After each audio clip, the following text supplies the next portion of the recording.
In order to have sound transduction, first we must have a sound wave. A sound wave is a transfer of energy through a medium such as air, water, or a solid, which then produces an oscillating wave yielding an audible sensation. There are three major parts of the ear that aid in sound transduction.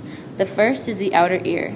This consists of the pinna, external auditory canal, and tympanic membrane. The function of the outer ear is to funnel sound towards the tympanic membrane.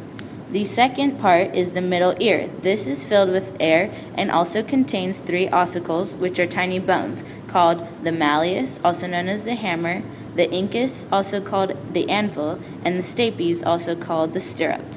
The third part is the inner ear. This consists of semicircular canals and vestibules, which aid in balance.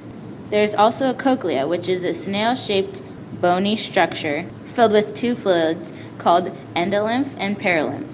These liquids are also in the semicircular canals. On the cochlea is an oval window and also contains the organ of Corti, which have the hair cells, which are nerve receptors that aid in sound transduction. The basic steps of sound transduction is: first, a stimulus is added to the environment, which is then converted to nerve impulses or an electrical signal, and then sent to the brain to process the sound.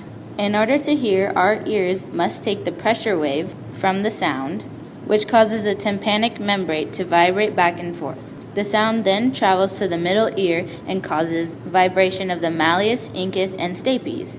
The sound is then transferred to the inner ear by way of the stapes, transmitting vibrations to the oval window.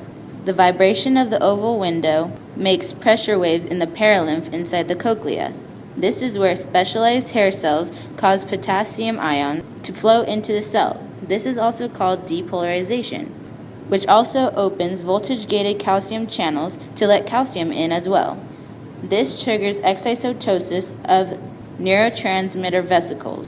These then send electrical signals to the vestibular cochlear nerve. These signals are then transmitted to the brain, which then processes the signals and converts them into sound.